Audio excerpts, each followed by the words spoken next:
What's up, people? Welcome back to another super ghetto. These instead of like, you know how most people when they make content it gets better? Mine just gets worse. So today on our mukbang we are going to be having sardines. Ooh, sardines. Whoa, this could actually be a new niche for YouTubers slash mukbangers to eat like the most ghetto foods possible, but in like in a non-ironic way. Yeah, I cooked some eggs before this, but I decided that I would try something different. I like to try new things. I like to take risks. I'm a risk taker, as you can tell, from my current situation. Anyway, today's risk was I was going to cook. No, didn't look up a recipe or anything before this, but I was like, you know what? I'm gonna make something a little bit different than my typical egg and garlic, basically. So that's what I did. I bought some coconut cream, never cooked with coconut cream before, and some nasi goreng seasoning. Nasi goreng means fried rice in Indonesian, or bahasa as it's called, and it's like all the rage here. Anyway, it was gross. I managed to choke down like 10 eggs, but it was probably the most disgusting food I've ever made before. Anyway, here's a sardine. Whoa, a sardine. You rich people who watch this, you're like, what's a sardine? But my broke people out there, you know what's up. Y'all know about the Deans. I kind of want to edit in some of the footage from that previous attempt at a mukbang 10 minutes ago. It was just so bad. So I went, my plan B was to go to this restaurant next door and got some actual nasi goreng. I was like, fuck it, I'll just eat fried rice tonight. That'll be what I eat, just to get something in my stomach. Then as I was walking in, I just I had this vision of myself with a stomach ache later. Because here, they cook with the worst oil possible. They sell it in the stores, this, it's called Indomart, it's AM, PM, or 7-Eleven or whatever. They sell it there. They sell this oil of an indistinguishable type of, where does it even come from? What kind of oil is this? Quote unquote vegetable oil? What vegetable? What vegetables have oil? You know what I mean? Can you name any? Actually, now that I think about it, what vegetables do have oil? Really? Are seeds vegetables? No. I was thinking sunflower or something. What the fuck is a canola? You know what I mean? Anyway, I didn't want to go in there and eat this food cooked in cheap industrial oil. So I did a 180 and bounced. And then I just went back to the Indomart and I was like, oh my god, maybe they have some canned tuna or something. And they had the Deans. So now I'm eating the Deans. Choking down the Deans. Can never go wrong with some Deans. I feel like I've been rescued by Poseidon. Poseidon has rescued me. And I bought these 3 cans for 70,000 rupiah. What is that? It's $3. It's $1 each. Giant can of sardines. Oh well.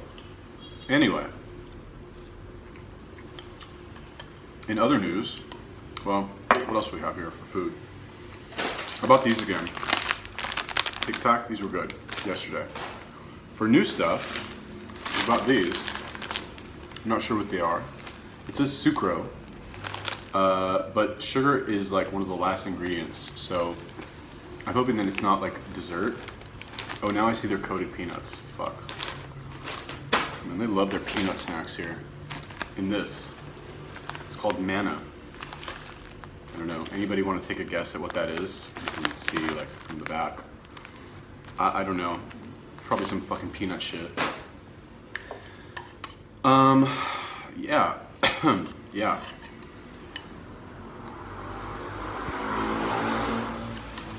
So, in other news, I have a ticket to America. I'll be coming back to America, everybody. It's exciting. You can tell how excited I am about that. I'm not super excited. I don't know why.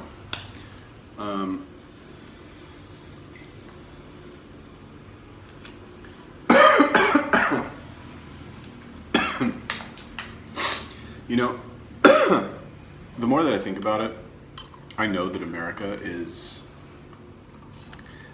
where it's at. Like, you want to do anything, really, you want to make it big in the world, you need to go to America. Sorry, everybody else, but like, that's what's up. Like, maybe for some like niche stuff, like some niche things, like, okay, fine. You want to be like the best Muay Thai boxer in the world? Fine, go to Thailand. But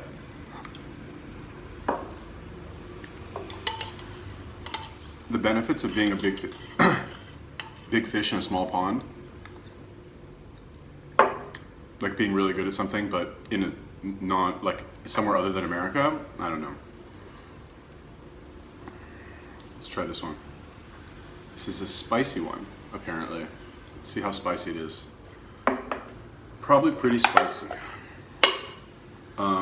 Anyway, I'll be going to Minnesota. I will be working in Mall of America in Minneapolis.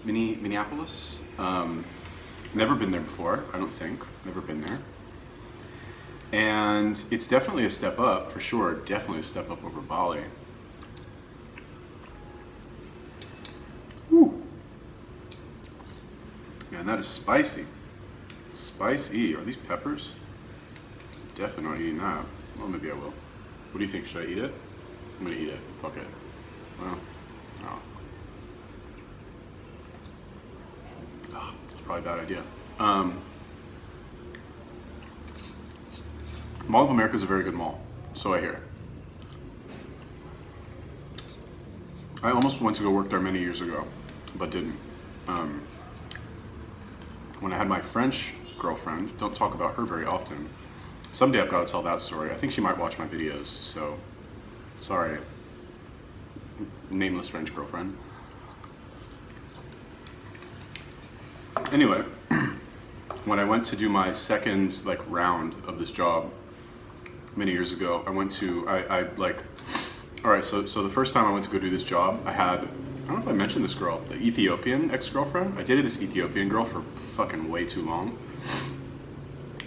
I always joke around with Ethiopian girls now, like Israeli Ethiopian. I always say Ethiopian girls are evil, just like as a joke, just because this one girl, I don't know, I thought she was kind of evil. But my first season that I went to go like do this job, I went to Harrisburg, Pennsylvania, which, if any of you know anything about Harrisburg, it's one of the most ghetto fucking cities I've ever been in my life. I've never seen so many like super ghetto people, like ghetto black people, ghetto Puerto Rican people, ghetto white people.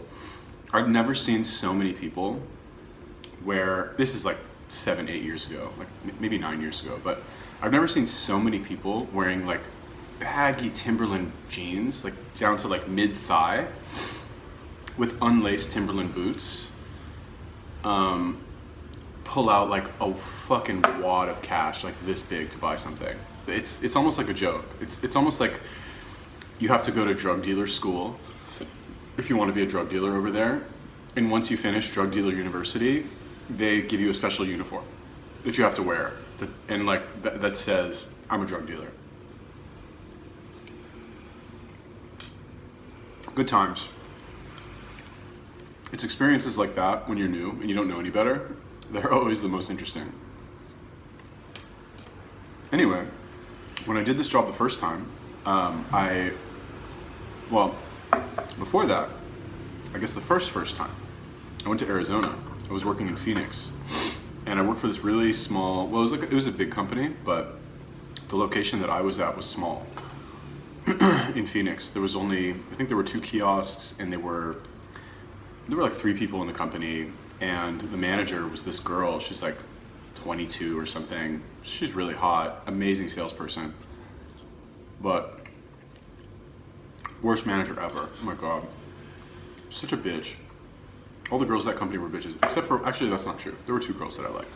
Anyway, whatever. The point is I worked there for a month. It was awful. I left. Like, I actually cried my first month.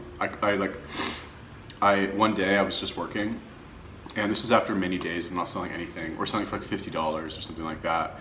And I went into this job thinking like, I'm American, I speak English, like I'm gonna crush it, I'm gonna be the best salesperson ever. And I went in and I fucking sold like nothing my first month. Maybe, I think I had one day of like 300, which is, it's awful. Like back then, or at this company, you got paid $80 a day. You got paid a wage technically. And if you sold more in a given day, you would make more than whatever the wage was, right? So great, wonderful, sounds good, right? But because the company was paying you a wage, they felt like they had the right, arguably so, they felt like they had the right to harass you basically if you weren't selling anything. Like call you on the phone and like give you these like motivational talks when you're there, like beating yourself up. You're already beating yourself up that you're not selling anything. And then they call you on the phone and try and like, you know, I guess motivate you to sell something. Anyway, one day I just had enough and I just broke down and started, I walked like into the parking lot, just like, I was like, I gotta go, I'm gonna take a break. I walked into the parking lot and I stayed there for like way too long, and I just like started crying. And my manager came out, I don't know, I guess she like she followed me out or something like that, and she saw me crying, and once I saw her, I like started crying like even harder. It was awful. It's just, and then she was so nice after that, you know, when she saw me like break down. Anyway, I was there for a few more days, and then I escaped. Common theme in this job to escape without like telling anybody, because if you tell them you want to leave, most of the time, not like this place where I'm like getting kicked out, but most of the time if you try to leave, they try and convince you to stay. Anyway, so that was my first experience. After that, I was very like, I beat myself up because I built this job up in my head so high, right, that I really wanted to do this job because I saw it as a way for me to make a lot of money very quickly. And to be able to travel the world and also work at the same time, which eventually is what I did. But at the time, I had seen it as a failure. I was like, fuck, like I failed. This whole like plan that I had, also a common theme in my life apparently, this whole plan that I had that hinged on me being able to like make money at this job completely fell apart because I wasn't able to do it. So at the time, this Ethiopian girl who I had dated in Israel, that's like a whole other fucking story that I won't get into now. She had also gone to do this job at another company. We went like within a month of each other. Not really planned to like go do it. We kind of stopped talking, and I went to go do it, and then she went to go do it. Actually, that's not true. She came with me to the airport. That's right. Anyway, whatever. So I called her, or I kept in touch with her somehow after finishing this job, and I asked her, I was like, how's it going with you? She's like, I love it. It's going great. I'm selling so much. This company's amazing. People are great. Blah blah blah. I was like, really?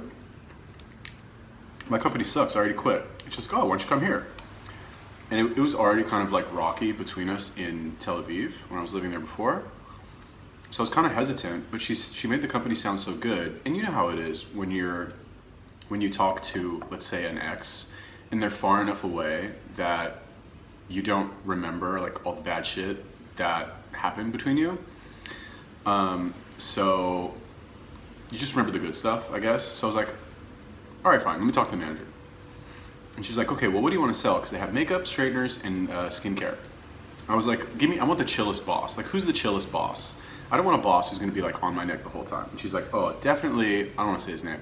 Definitely go to the straighteners. He's the owner, the manager of the straighteners is like the most chill guy ever. He's so nice. I was like, okay, fine. I want to go there, right? Puts me on the phone with this Israeli guy. And anyway, we start talking. I fly out there, and you know, it's kind of crazy. Anyway, I fly out there, and within like 2 days, I say to myself, I'm like, oh my God, I made a horrible mistake. And the reason I laughed just now is because, again, I'm realizing that this is like a theme. Or does this happen with everybody? where you make these decisions and realize you like completely fucked up and you need to make another decision like immediately. I don't know. Crazy, huh? Anyway, it was for a different reason, not because I wasn't selling. There I definitely sold a lot, actually. My first day I sold for 500. Didn't know anything about these products. I just, from my like enthusiasm, just fucking sold for $500. Which for a new salesperson, that's really good. For your first day to fucking sell for 500 bucks. The problem with this place, which also, I guess technically my fault, is that this Ethiopian girl was like a completely different person around all of these people. She was from the south of Israel, a place called Kiryat Gat, and the people from the south, I think the people from the south of any country are going to be like a little bit more ghetto than the people from the north of any country. Is that, I feel like that's like a thing, right? So she was super ghetto, oh my God, and I had no idea. When she was in Tel Aviv, I don't know, maybe she was just being sweet and innocent around me because, you know, I was like the American guy that she was dating, and she did not seem like the type of girl who would date American guys. Whatever, everybody makes mistakes. Anyway, I apparently make the same ones over and over. So anyway, when I got to this company, all of these people at the company, I was like, oh my God, these people are all like the most ghetto of like ghetto ass Israelis like possible. Like pretty much, okay, fine, not all of them. I definitely made some good friends there, but a good like 80% of them were like fucking, we call them Ausim. I guess Ausim aren't really ghetto, but they're just more like, generally more of the like Arab persuasion, right? Like Jews that came to Israel from Morocco, from Iraq, from Tunisia, right? The ones who are like super, I guess, I want to say like super Arab, but it's not really like an Arab thing. I don't know. There's a quote that I remember. I took a Jewish history class in university, and side tangent really quick. The teacher, she said that there was like a famous quote about Jewish people. She's like, Jews are just like everybody else, but more so, right? She's talking about assimilated Jews. So why am I bringing this up now? Because you could say, or the reason I thought of it is because the Jews, the Israelis that come from Arab countries, right? Where they have like Arab ancestry, they're like Arabs, but even more like Arabs, like bravado, fucking loud, like just the whole like, I don't know how to say it, like just it's a very Arab thing to be like very loud and like passionate and fucking yell all the time and whatever, fucking hit people with your shoe and shit like that, whatever. Anyway, you know what I'm saying. So here I thought I was going to like sell straighteners with my like sweet little Ethiopian girlfriend, and then I get there and I realize that she's like actually not a sweet little Ethiopian girlfriend. She's like a fucking super ghetto ass Ethiopian girlfriend, but like Israeli ghetto. So not like American black ghetto. Like it's hard to explain if you guys don't know what I'm talking about. I guess she was still sweet. To be fair, I can't really blame her because we were different, you know, because she definitely got along with everybody there. Like she was fucking star of the show over there. And I was not. I was so shy when I was doing that job because I was still in the beginning. You know, I don't have any confidence.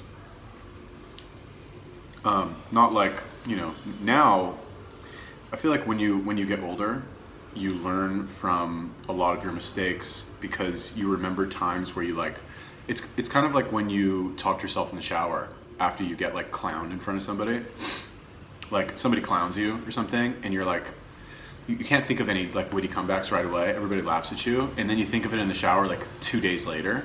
You're like, fuck, I should have said that, right? So when you get older, this is another tangent. This is like the tangent special. When you get older, you remember these experiences, and you're like, okay, if that happens again, I'm gonna do this, you know. And then when it does happen, boom, you come back with that answer that you've been fucking saving for years. But at the time, I didn't have any of those answers, you know. I was green as green could be.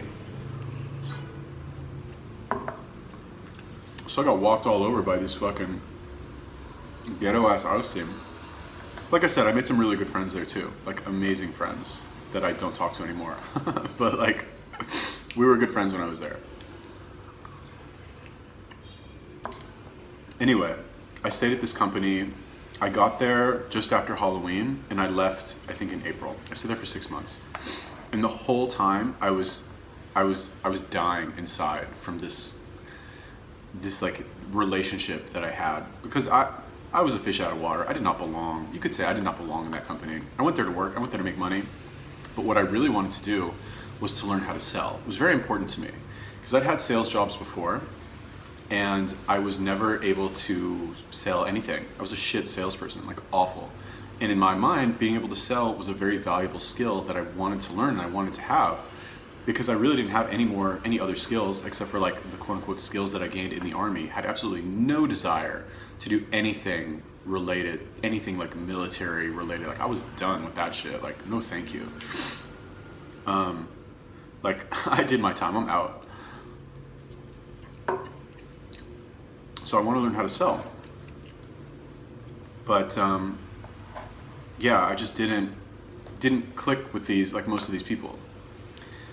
And this girl that I was dating was fucking star of the show, and of course you know what's gonna happen, right? There's like another guy there, and like I can feel the tension between them, and it's like everybody knows about it, and there's all this drama, so much drama at this company. So it's a group of very like passionate people, a group of very emotional people, a group of people who not only are passionate and emotional, but when all of these Israelis go abroad to do this, to have this like 6 months of like working and making money in America and like meeting all these people that they know they're never going to see again. It's like summer camp. It's like 6 months of summer camp, but even more intense because you go through so many emotional ups and downs as a result of the job, because the job is so intense. You can feel like absolute garbage and like have the like strongest, most intense emotional pain for hours and hours and hours on end, 12 hours a day for weeks that you cannot escape from. And you can have other days where you're like high as a kite because you've made 12 sales in a row and you've got the fucking magic touch and you can do no wrong. So you go up and down like this, and you experience this with other people in a place that you've never been before, and it's going to make you get very close to these people in a very short amount of time, right? Not to mention the fact that like everybody lives together in apartments, right? I was, I guess, lucky enough to like live with this girl in the same room. Normally people share a room. It's like 2 people in a room. So not only that, you're like living in these people like on fucking bunk beds. In Hebrew we call it chavaya. It's like a must-have experience, I guess. Anyway, when I ended up leaving, maybe I should make a video about this entire experience. I'm leaving out a lot of stuff here, but the point is that by April, most of the people that we had been working with had left. And the people who had stayed were ones that just found it hard to leave, if that makes sense. I don't know if you guys can relate to this. I definitely can, especially lately, this year even. Even though it seems like I might only stay in a place for a month or two, or a couple weeks, the difficulty in making the actual decision to leave feels like it takes a very long time. And sometimes it does take a long time. Like pretty much every place that I've been this year, Vietnam, Japan, even Israel just now, I was thinking like, where should I go? What should I do? Am I gonna make that phone call? So it's hard to leave. And when you have the routine of a job and like a girlfriend, oh my God, it's even harder to leave, or boyfriend, whatever. So anyway, I was stuck there with her. The manager really liked me because I was fucking, other than his girlfriend, I had turned into the best salesperson there, which wasn't really saying a lot because the company was not in a great area. I don't know, there weren't any good salespeople there. But anyway, he liked me, he wanted to keep me there. He kept like trying to like, I don't want to say break us up, but like he could tell the relationship was bad for me and I was like dying. And he's like, just fucking get rid of her, dude. Like, what are you doing? You're fucking like, you're so much better than she is. Like, what are you so caught up in like what she thinks about you? Like, who gives a fuck? Just get rid of her, be done with it. Let's go make some fucking money. And again, like I mentioned in the last video, if I had done that, oh my God, I'd be fucking loaded today. Oh my God, so dry. Anyway, long story short,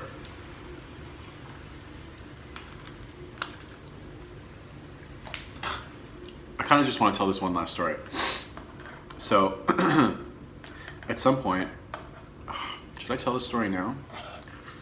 Fuck, I don't know. Maybe I'll make a separate video. I don't know, will anybody even watch that video? Probably not. Who cares? Well, should I tell it? I don't know. Am I like asking the camera? I don't know. Should I do it? Whatever. I got a lot of food left. So anyway, I guess it's pertinent to the story. So at one point, I decided to go back and like visit my family. This was, I think, in January. And I invited this girl to come with me because she was technically my girlfriend, but she didn't want to come for some reason, right? She wanted to like, whatever, stay there and work or whatever. Honestly, good thing she didn't come. Like, I wanted to like come and meet my parents. Like, the fuck was I thinking? Oh my God, like, meet my friends. Like, oh my, thank God she didn't come. I think while I was gone, I just had the feeling that like she hooked up with some other guy. You know what I mean? Like this other guy who was like the cool guy of the group, and like there's all this tension between them and blah, blah, blah. I couldn't, you know when you get that feeling that like somebody's cheating on you, you just like feel it like in your gut or whatever. So anyway, I had that feeling, and like when I got back, I could just tell something was different. And I started asking the people there that I trusted. I was like, did something happen? Like, did she? And anyway, finally, this one fucking girl who like had a reputation for being a fucking straight shooter, she's a good girl. I wonder what she's up to now. I think she got married. Anyway, she's like, you know what? Fine. Because I was like badgering her. I was like asking her. I was like, do you think something happened? She's like trying to dodge the subject. And I was like, I like wouldn't let it go. I was like, what do you think? Like, I know you can't say that. And she's like, you know what? Fine. I think something happened. And it just like hit me like a fucking rock. I was like, oh shit. Like, what am I going to do now? So I went back to work. We were at the mall when we had this conversation. I went back to work and I was working with the manager's girlfriend, right? And she could tell I was like ghosted white, right? And she's like, are you okay? Like, what's wrong? It's like an hour after just like staring into fucking space like a zombie. And I told her what happened. And I was like, listen, I want to break up with her, right? But the problem with this job, you know, we live together. So when you do this job for 11 hours a day, you're on your feet, you're working your ass off. Not only that, like your whole life becomes this job and the people that do the job, actually, because you spend so much time together. You're at the mall all day. You're too tired to do anything else. And when you come home, you're not about to like have the talk and fucking break up with somebody and move all your shit somewhere else. You know, maybe, I guess some people can. I did not see myself capable of doing that. So I told my manager, I was like, listen, like I've wanted to break up with her for a couple of days because I feel like something happened. I just got like confirmation from this girl that like she thinks there's a good chance that something did. Let me go home now. Let me move all of my shit out of our apartment and like, let me just do it now and get it over with. Like, please, I begged her. And she's like, I'm not allowed, I can't say yes, you know, but the key to the minivan is in the drawer. But like, if anybody asked, I didn't say that you could do it. You just left and did it, right? I'm like, fine, thank you. I really should send them a fucking message on Facebook and just like thank them for fucking being cool. Anyway, I did that, excuse me. And I took all my shit and she bought me something, she bought me this Bulgari cologne for Valentine's Day. And I left it there. I didn't like how it smelled, but she bought it for me anyway. And she's like, I bought this for you. It was expensive. I think it was like $150 or something. And I left it there, like as a like, fuck you, like I don't want this shit. And I took back, I bought her like $100 worth of shit at Victoria's Secret. They had these two silk nightgowns that I bought for her from Victoria's Secret. I think they still, funny story, I was at the Victoria's Secret in Bali the other day at this mall, just like walking through it just to see like what the Victoria's Secret like was like here. And I saw a similar product. I guess they've had like silk or satin nightgowns forever, right? Anyway, I laughed when I saw it. So anyway, she left the tags on them. She would leave the tags on all her shit. I think because she would wear it and then take it back and return it. Anyway, she still had the tags on it. I still had the receipt. So I like took them back after having given them to her for Valentine's Day. I took them back and I went and I returned them at Victoria's Secret and got the money back. Such an asshole. I was like, fuck her. Like, I don't give a shit. And anyway, I broke up with her. And that was the beginning of this like back and forth, like breaking up, getting back together. The manager let me move in to like the manager house, which was very nice of him to do. He didn't have to do that, but they let me move in there with like all of the managers and their fucking girlfriends. And then it just fucking started to like go to shit. It was like 2 months of fucking ignoring each other and then getting back together and then breaking up again. And just like over and over to the point where I was just like, I can't do this. Like, I need to leave, really.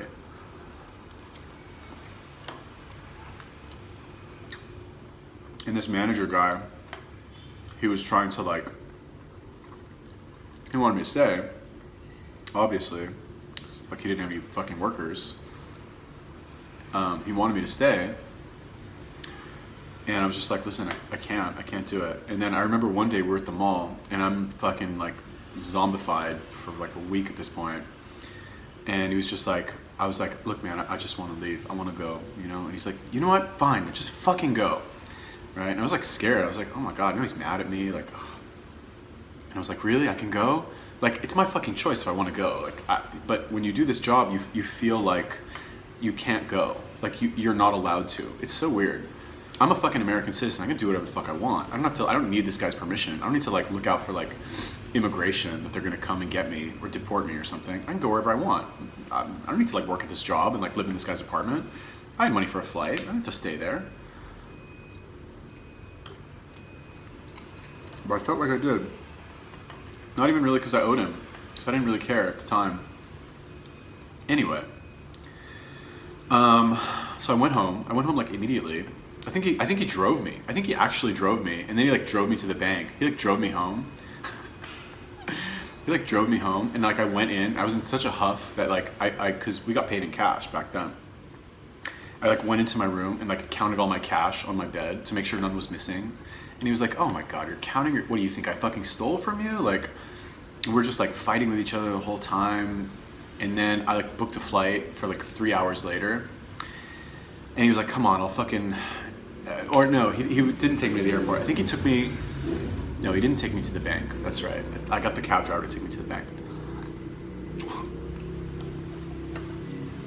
So this cab picks me up to go to the airport. I booked a flight to LA. I was like, I called my friend and I was like, hey, I'm like coming from Pennsylvania. Can I come stay with you for a week? He's like, yeah, sure, come on down. I'll pick you up from the airport. So I got this cab to pick me up and I was like, you know, like whatever. We like weren't talking.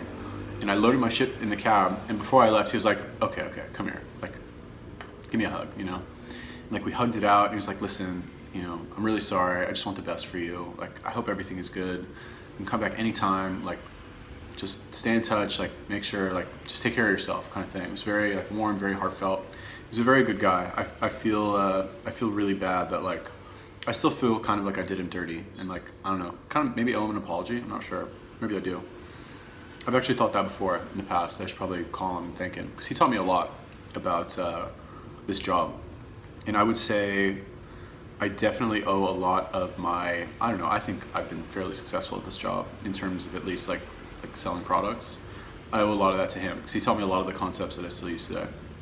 Anyway, after this whole experience, I went back to Israel for 2 months, right? I was like, I went back to LA, like went to visit my parents just outside of LA, stayed there for a couple weeks and I was like, shit, what do I do now? You know, I definitely don't want to do this job anymore. It was, I think, May or something. And it was like, I know, I'll go to Tel Aviv. Tel Aviv is fucking great. Because I'd just been living in Tel Aviv for 2 years or 3 years, you know, doing the Tel Aviv thing, which is, you guys saw, if you watched like a month ago, it's beach, girls, working out, fucking parties. It's amazing. So I went back and I stayed there for like 3 months in the summertime. This is, you know how I talk sometimes about my, I have two like very good Jewish friends, American Jewish. One of them is the one, I haven't mentioned him lately, but one of those is the one he's like a little bit like mentally unstable. Sorry, Bobby, if you're watching this, like much love. Anyway, one of them is mentally unstable and the other one is like the famous one, right? Famous like in the Jewish world, like walks down the street and people spot him. I met the famous one when I was there. The unstable one I knew from the army. Anyway, the three of us, we would like go out all the time in this period, I guess. And during this time, I met this French girl, right? And it was like, you want to talk about a rebound, man. This was like rebound of rebounds. I met this French girl, 20 years old. No attachment to anything. She wasn't even Jewish, but her dad was Jewish. So the way that it works in Israel is that if you have one Jewish grandparent, you're allowed to apply for citizenship to Israel. Because apparently that was the parameter for like the Nazis determining if somebody was Jewish. So they used the same parameter, not because that's according to Judaism, but just because really to kind of like, okay, you were discriminated against by the Nazis, you were treated like a Jew. We'll also kind of give you the benefit of the doubt. If you want to come here, we'll give you the same rights as a citizen. And then once you get here, you can decide if you want to go through the conversion process, blah, blah, blah. That's what I think, at least, is the rationale for it. Anyway, she somehow, this like random French girl like ended up in Israel, and she had like dropped out of this university called IDC, which is, it's like a private university for rich kids in Israel. She had dropped out, she's like an artist, and I met her through a friend of a friend one day at the beach, and I was like, ooh, who's this little cutie? And right away, hit it off, was fucking, sparks flew.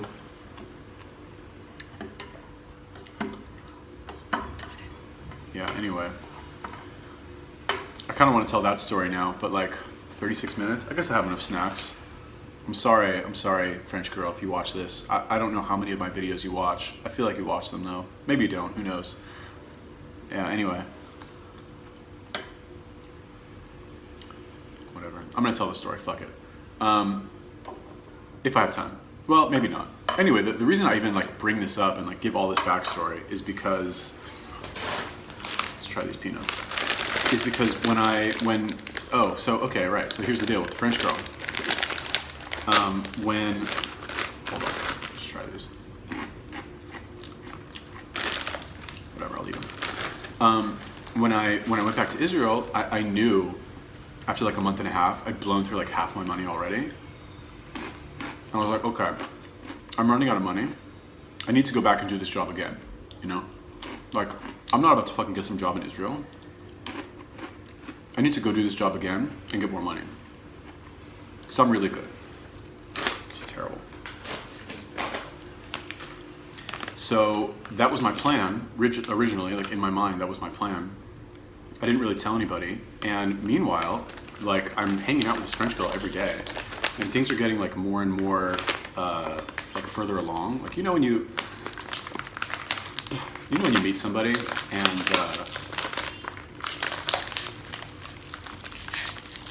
fuck, my teeth are gonna fall out. You know when you meet somebody and you can kind of like tell that they're gonna be your next like boyfriend or girlfriend or something?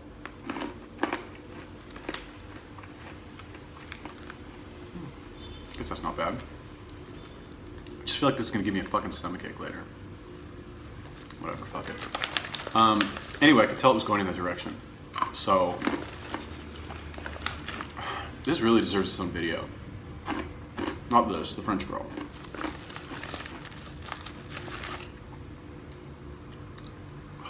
I don't want to tell it because it's like, it's so juicy. Anyway, she didn't have any attachments. I was gonna take her with me. I was like a week like into this whole experience of us like getting to know each other. I told her, I was like, listen, I'm leaving in a week to go do this job again. And she's like, what? Oh my God, really? Like, she didn't understand. She's like, but what about us, you know? I was like, why don't you come with me? And she started to like digest that thought. She's like, okay. So she actually like, ended up coming with me. And the reason I'm even bringing any of this up and fucking going like 6 levels deep into the backstory is because when we were trying to figure out where to go, like what location to go to, because I was not about to go back to fucking Pennsylvania. When I was trying to go back, I went to these headhunters. There's a lot of these headhunters that will find Israelis jobs abroad. called a couple, went to see what options they had. And one of them, this girl, she had the option of Mall of America. And so that's how I figured out, that's how I found out about Mall of America, learned that it fucking existed. And that was probably pretty fucking good. Biggest mall in the United States. Tons of tourists. Like, people will go to a giant, like, mall like that. Like, they'll fly in. People come to America. Let's say they fly to America from Europe or something. And they go to New York. Very conceivable that they'll fly to Minneapolis, just to go shopping at Mall of America and see it. It's gigantic. It's got like a fucking amusement park inside.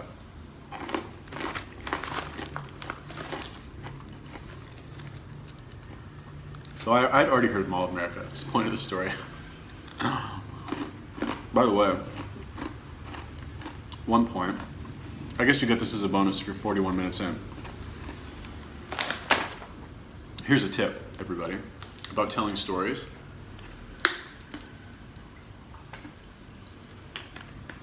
Most of you will think this is nerdy and stupid, unless you're into like linguistics and language. Even though I get ripped on all the time in my comments about how often I say like fuck you, like, okay? But anyway, if you want to know how to tell a story and keep somebody's attention, even if it's a short story that's a minute, or you want to make a point, you should look up something called nested loops. Nested loops. I'll try to explain this. Maybe I can make another video about this. I don't think anybody would find it interesting though. Nested loops are when you begin a story. Shit. Nested loops is essentially where you tell, instead of telling one story, like, oh, I'm going to tell one story and then have it end. Okay, that's great, but then you have to go to another story. As opposed to if you start one story, tell, let's say, half of it, and then tell another story, like tell half of another story as part of the loop, and then another one and another one. You've got all of these unfinished stories or unfinished loops that you can tie up, right? If you want to use the loop analogy or the string analogy, you can tie these off whenever you want. And the effect that it has on the listener is that when you're telling them the story and you don't finish it, they're still thinking to themselves, well, what about that other thing, right? Like for example, what I said just now. It's like a transition. Like for example, when I told a story, how did I start that? Can't tell you that like I planned it all from the beginning. I just have the kind of general idea of when, because these videos are like an hour long. It's not, you might think it's hard for somebody to talk in front of a camera for an hour, but when you use nested loops, it's really not that hard. You know, once you understand that concept and you use that as a framework for speaking for an hour or 2 hours, it's not as hard as you would think it is. Because it's pretty easy. You just pick one subject and you let yourself go off on a tangent and just remember to come back to the original subject. Like, what was the original subject that of the past 40 minutes that I've been talking about was that I had already heard of fucking Mall of America. That was the point, right? And then I was like, oh, so it actually happened with this French girl, but actually why I was so excited to meet this French girl was this Ethiopian girl, and then I get into the story about breaking up and the manager, and like, you go like through all these fucking alleyways. So by the end of it, not even by the end of it, like 5 minutes in, you don't even remember what the fuck I was talking about, how I even got on the subject. You just have to make sure that you don't finish all your loops before you run out of snacks. So then you get into a tricky situation where you have to think of something new. Like now. This tastes like it's gonna give me a stomachache.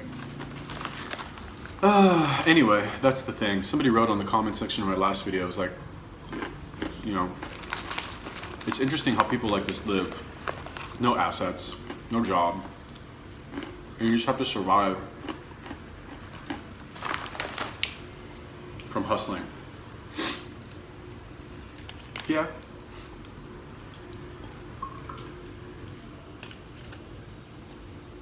You know what I think is interesting? How people chain themselves to a fucking desk for like 10 years in the same office in the same company. I could not do that at all. I don't know, maybe I could. Maybe I'm unfairly like hamstringing myself by saying, oh, I can never do that. I don't know. I will say one thing. One of the good things about this job is that it makes time slow down. So, it's kind of like what I've heard about prison. They say in prison, and I guess kind of applicable for the army too. In prison, the days, what is it? The hours don't move, or the minutes don't move, but the days fly by, or something like that. Or the days don't move, but the weeks fly by, or the months fly by, something like that. It's kind of like what people would say about the army. How, when I was in the army, people do 3 years, and the deeper you get into your service, because you always ask people, you know, you always ask people how long you've been in, how long do you have left, right? Kind of like prison, actually. Anyway, the closer to the end of their service that they would get, you would hear people say more and more, oh my God, it went by so fast. It's going by so fast. Like, I can't believe it's almost over. Maybe it's a perception thing. All right, I gotta stop eating these.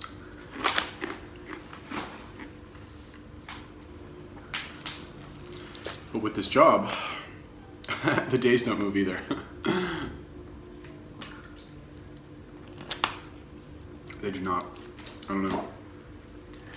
Like, even just the past couple of days working this job in Bali, like, I feel like I've been here for fucking months already. I haven't even been here a week. I feel like I've been here way longer than I have been. You know, it's part of the reason why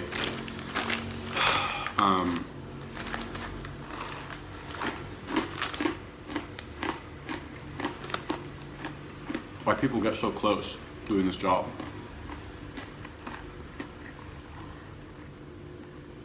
Because it feels like you spend a lot more time together than you really do. You know? It feels like you're just together all the time. I mean, I guess you really are all together, like together all the time, but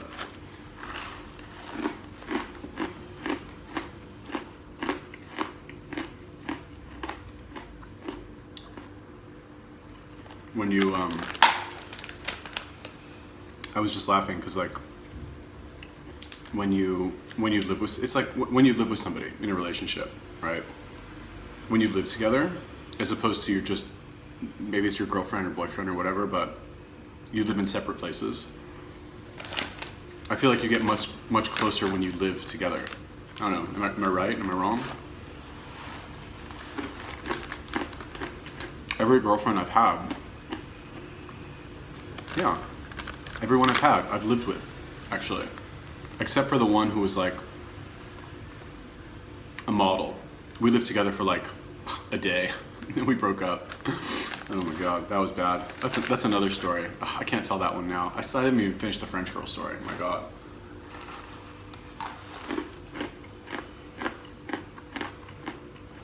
I wonder in the future if I'll tell like Thailand stories or Vietnam stories. I don't think I will, really.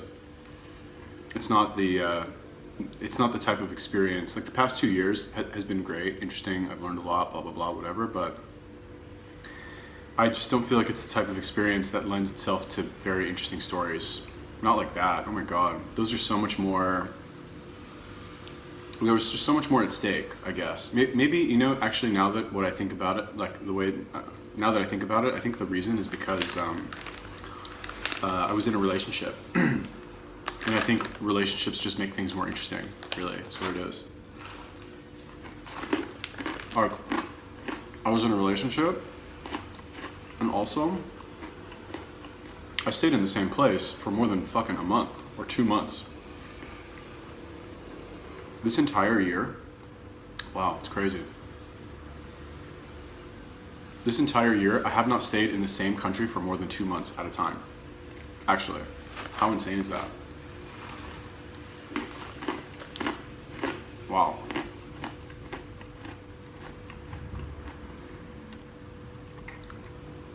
That's actually insane. Huh. Yeah, I gotta stop doing that. I really do. But I'll tell you what my problem is. Like, here's why I don't want to stay in the same place. It's really the weather, right? Like, I guess I could have made an exception for Tel Aviv. I really fucking shouldn't have left Tel Aviv and just fucking lament that one more time.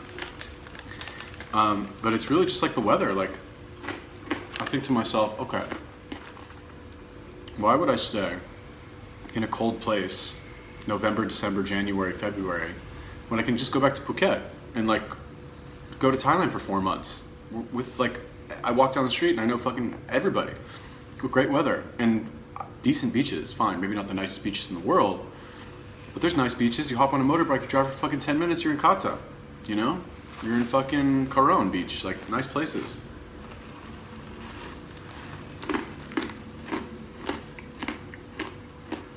You know, I don't know, still. I need to pick a place. I don't know about forever, but like, oh my God, for more than 2 months. I don't think I've even gotten to 2 months, maybe in Thailand. I think in Thailand, I like hit my 60-day limit like twice or something.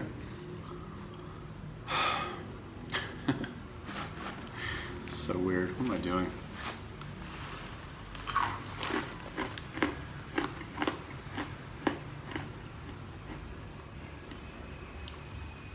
But even as I say that, like, I don't have any plans to say, well, I don't know. My original plan for next year, this is my plan. You wanna hear my plan? Fine, I'll tell you. You're like, no, I don't. My plan for next year, well, all right, my original plan was to like stay in Bali for like 6 months. You see how that goes. Didn't go so well. But my revised plan was, or is, 2 months, Mall of America, or really till the end of the year, not even like 40 days, right?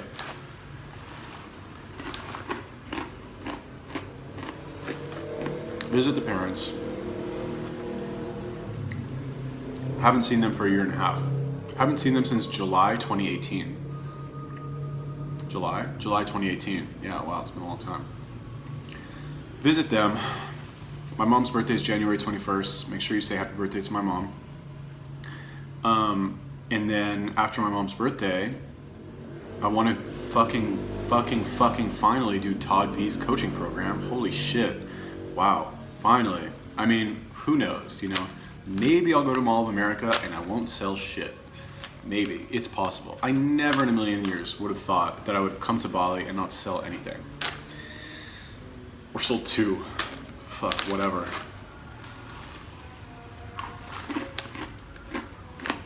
Maybe. I don't think so. Highly unlikely, especially considering there's already a bunch of people there who are making fucking bank. You know. Anyway, whatever. Go there. I'm hoping. I don't even want to like set a goal for myself. It's like I'm scared to set a goal because I'm like scared. I'm like, what if I don't reach my goal? It's awful. Anyway, back to the point.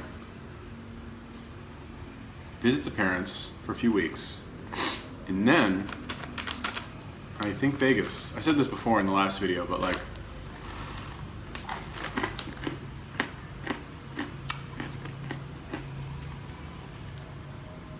I think to put in like maybe 6 months in Vegas.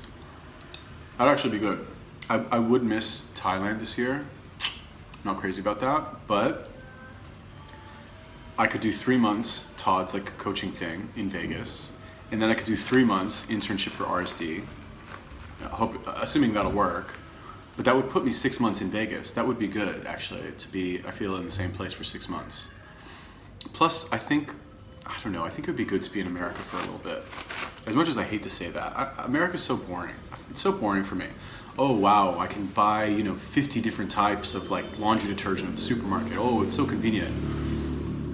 It's really convenient, not gonna lie. Like, I don't have to pay long distance shipping for all of my nootropics. I can buy stuff. Oh my god, buying stuff on Amazon and getting free 2-day shipping. Oh, wow, that's so, I don't know, that like, the times where I've gone back to America and I've had to leave again, I've been like, oh, but what about my shipping? I'm not gonna get the Amazon anymore?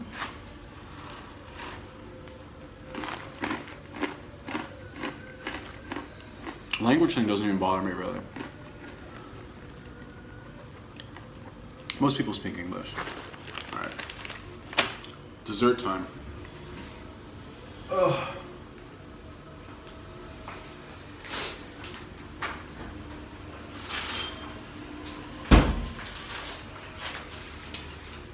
Oh. Oh. So we have for dessert Thai susu, super imak, inak, whatever that is. I asked the lady at the store just now, I was like, what is this inside? Is it like egg or something? And she goes, milk. And I was like, okay. And she's like, susu is milk. So like, I don't know. Why is it yellow? What kind of milk is this? I put it in the freezer too, so. Yeah.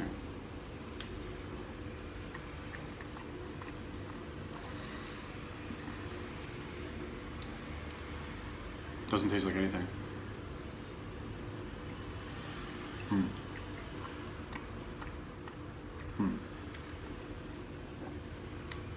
Whatever, I don't know.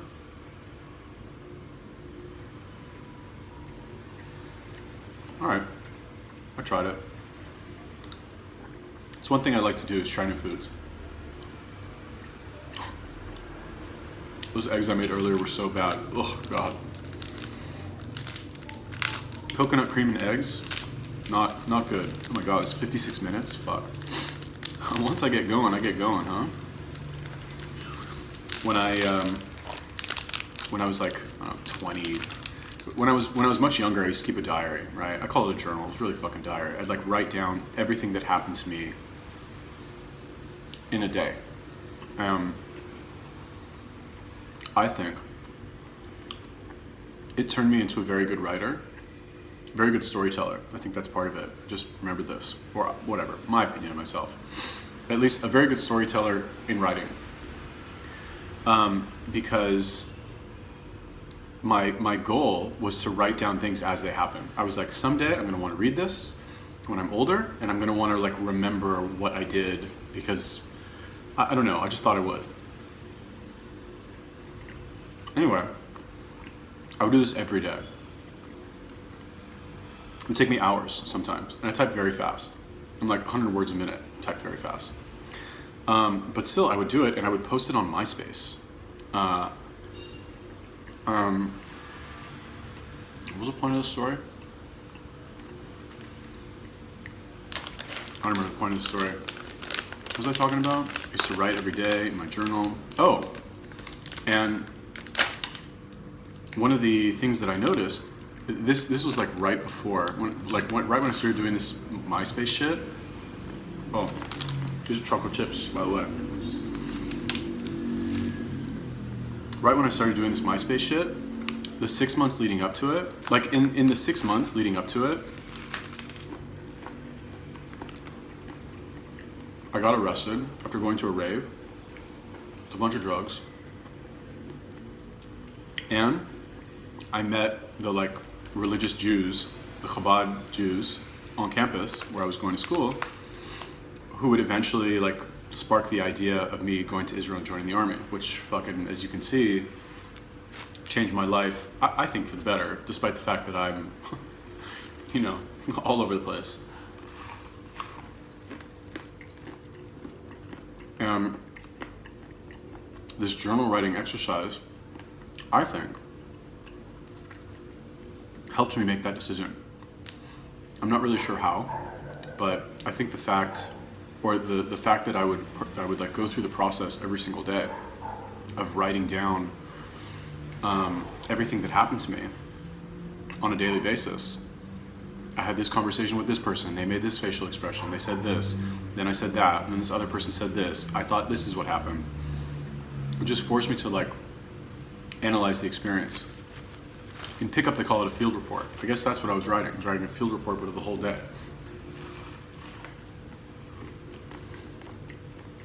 it eventually led me to make that decision.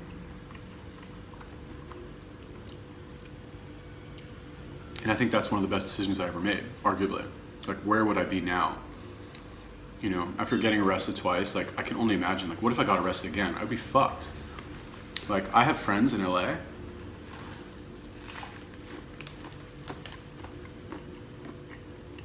who are still doing fucking stupid shit and getting arrested and fucking doing drugs, you know? I don't have anything against drugs, but like, if you're still getting fucking pulled over and popped for like possession of cocaine when you're like 35 years old, or whatever, fucking doing dumb shit, like going like threatening like physical violence against somebody, no offense to any of my like old homies who like this might apply to, who watch my videos. I don't think there's any of you out there. But going abroad was like a way out for me, you know?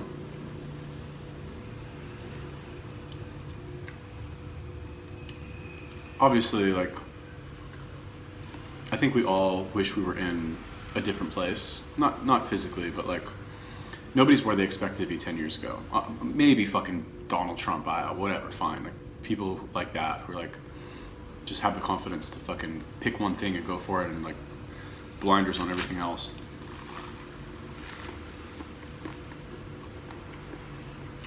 But I think for most people,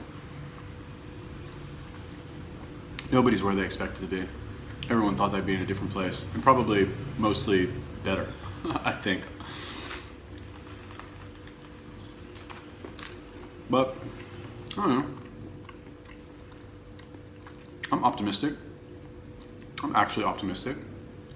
Mall of America will be good.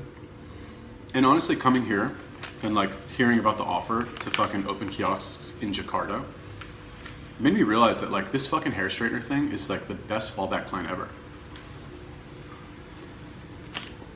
I can still make one phone call to these companies.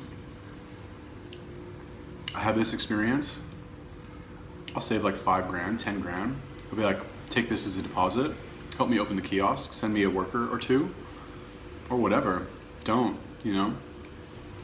And I could fucking have my pick of where I want to go. I could fucking do it in America. Oh my God. I can teach like normal Americans how to do this job. Anyway, done. Thank you for watching my, oh my God, this was an hour. My hour-long mukbang where I ate canned sardines and chocolate chips. Peace.